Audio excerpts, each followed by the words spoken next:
আসসালামু আলাইকুম। আজকের আলোচনায় সবাইকে স্বাগত। প্রিয় শিক্ষার্থীবৃন্দ, যারা ইতিমধ্যে অষ্টম শ্রেণী পাশ করেছো, তোমরা নবম শ্রেণীতে যাচ্ছ।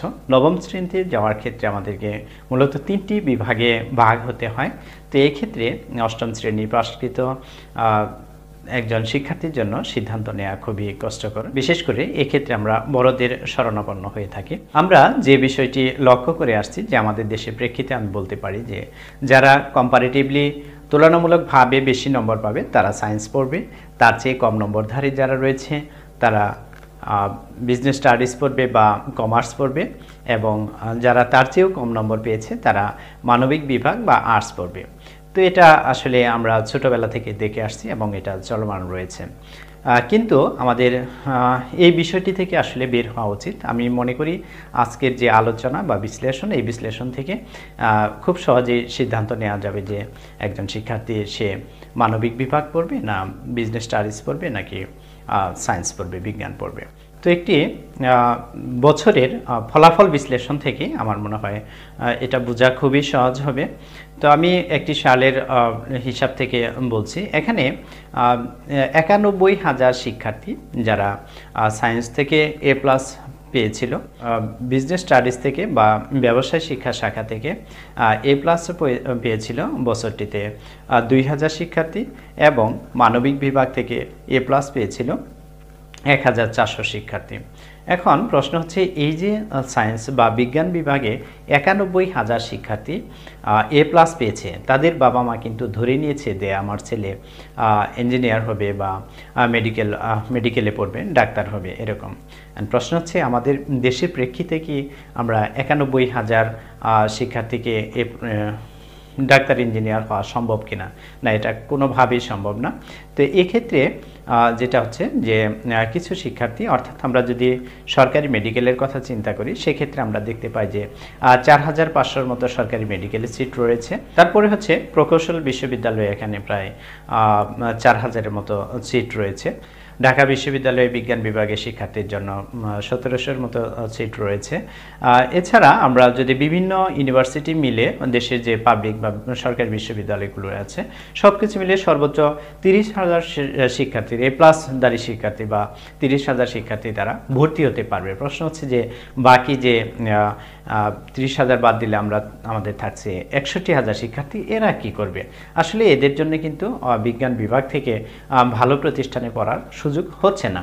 তো এক্ষেত্রে তারা পিছিয়ে পড়ছে তুলনামূলকভাবে। আমি যদি বলি যে মানবিক বিভাগে যারা পড়ছে তারা কিন্তু এখানে A+-এর সংখ্যা খুবই কম। এখানে A+ পেয়েছে মাত্র 1,400 শিক্ষার্থী, যেখানে আমরা জানি যে ঢাকা বিশ্ববিদ্যালয়ে মানবিক বিভাগের শিক্ষার্থীদের পড়ার সুযোগ রয়েছে প্রায় 2,200 থেকে 2,300 শিক্ষার্থীর। অতএব দেখা যাচ্ছে যারা তুলনামূলকভাবে দুর্বল শিক্ষার্থী ছিল কিন্তু মানবিক বিভাগ থেকে A+ পেয়েছে, তারা কিন্তু খুব সহজেই ঢাকা বিশ্ববিদ্যালয়ে চান্স পেয়ে যাচ্ছে, এবং তারা ভবিষ্যতে SPDC ম্যাজিস্ট্রেট বা সরকারি আমলা হওয়া তাদের জন্য খুবই সহজ হয়ে যাচ্ছে।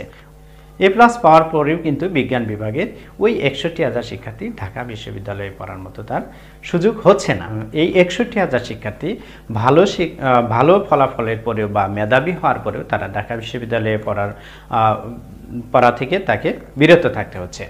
এখন প্রশ্ন হচ্ছে, আবার যদি আমরা বিজনেস স্টাডিজের ক্ষেত্রে বলি যে ওই বছরে বিজনেস স্টাডিজ থেকে A+ পেয়েছিল 2,000 শিক্ষার্থী, তাহলে এই 2,000 শিক্ষার্থী কিন্তু বিজনেস স্টাডিজে আমরা যদি ঢাকা বিশ্ববিদ্যালয়ের প্রেক্ষিতে বলি তাহলে এখানে 1,200 থেকে 1,300 শিক্ষার্থীর ভর্তির সুযোগ রয়েছে বা তারা ভর্তি হয়।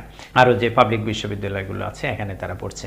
আমাদের দেশের ভালো শিক্ষার্থীরা কিন্তু মেধাবী যারা রয়েছে বেশি, তারা কিন্তু বিজ্ঞান বিভাগে চলে যাচ্ছে। এক্ষেত্রে আমি যদি বলি যে বিজনেস স্টাডিজের ক্ষেত্রেও ভালো শিক্ষার্থীর অভাব রয়েছে। প্রথম আলো পত্রিকায় একটি প্রতিবেদন প্রকাশিত হয়। তো এখানে প্রতিবেদনটি এমন ছিল যে আমাদের দেশে CA বা চার্টার্ড অ্যাকাউন্ট পড়ুয়াদের অনেক অভাব রয়েছে, যখন বাংলাদেশে এখন প্রয়োজন হচ্ছে প্রায় 18,000 চার্টার্ড অ্যাকাউন্টেন্ট। সেখানে আমাদের দেশে মাত্র 1,200 CA পাস করা ব্যক্তি রয়েছেন, যারা বিভিন্ন প্রতিষ্ঠানে কর্মরত রয়েছেন। এই পোস্টটির যে ভ্যাকেন্সি রয়েছে এটি কিন্তু মেধাবীদের অভাবই পূরণ করা সম্ভব হচ্ছে না। তো সিএ পড়ুয়ার মতো মেধাবী বিজনেস স্টাডিজে আমরা তুলনামূলকভাবে কম পাচ্ছি। এরও অন্যতম একটি কারণ হচ্ছে যে বিজনেস স্টাডিজের ক্ষেত্রে মেধাবীদের স্বল্পতা রয়েছে, অর্থাৎ তারা বিজ্ঞান বিভাগে চলে যাচ্ছে। আরেকটি বিষয় না বললেই নয়, বিজ্ঞান বিভাগে একজন শিক্ষার্থীকে যতটুকু পরিশ্রম করতে হয় কম্পারেটিভলি কিন্তু মানবিক বিভাগে শিক্ষার্থীদের পরিশ্রম কম করলেও হয়, বা যে বিসিএসের ক্ষেত্রে কিন্তু তারা খুব এগিয়ে থাকে, কারণ তাদের একাডেমিক পড়ার চাপ কম থাকে, তারা আদার্স বিষয়গুলো জ্ঞান অর্জন করতে পারে। তো এক্ষেত্রে তারা এই সুযোগটা পেয়ে থাকে। আসলে তুমি ক্যারিয়ার হিসেবে কোন বিভাগটি গ্রহণ করবে সেটি আমি চাপিয়ে দিতে চাচ্ছি না।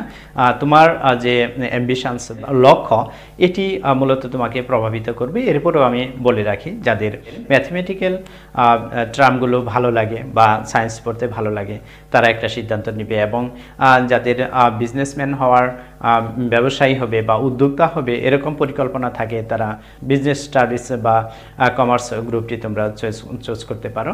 আর বিশেষ করে যারা সরকারি আমলা হতে চাও বা বিসিএস ক্যাডার হতে চাও, এরকম যদি ইয়ে থাকে বা পাবলিক বিশ্ববিদ্যালয়ে পড়ার ইচ্ছা থাকে, সেই ক্ষেত্রে কিন্তু তুমি খুব মানবিক বিভাগ বা আর্টস যদি তোমরা নাও সেক্ষেত্রে তোমার জন্য উপকার হবে। কারণ হচ্ছে এখানে তুলনামূলকভাবে তোমার প্রতিযোগিতা কম আছে, এবং বাংলাদেশের পাবলিক বিশ্ববিদ্যালয়গুলোতে এর যে সিট সংখ্যা এটি তুলনামূলকভাবে বেশি আছে। আর ডাক্তার, ইঞ্জিনিয়ার যারা হতে চাও তাদেরকেও কিন্তু কঠোর পরিশ্রম করতে হবে, কারণ এই ক্ষেত্রে কিন্তু বিজ্ঞান বা সায়েন্সে পড়ার কোনো বিকল্প নেই। তো এক্ষেত্রে তোমাকে এটাও মনে রাখতে হবে যে আমি এই যে 91,100,000 A+ পাবে, এর মধ্যে আমি কতটা নিজেকে গড়ে তুলতে পারবো বা প্রতিযোগিতায় টিকতে পারবো কিনা, এই বিষয়গুলো তোমাকে লক্ষ্য রেখে পড়াশোনা চালিয়ে যেতে হবে। শিক্ষার্থীবৃন্দ, আশা করি আজকের আলোচনা থেকে তোমরা কিছুটা ধারণা নিতে পেরেছ। তো সবাইকে অসংখ্য ধন্যবাদ জানিয়ে আজকের মতো এখানে বিদায় নিচ্ছি। আল্লাহ হাফেজ।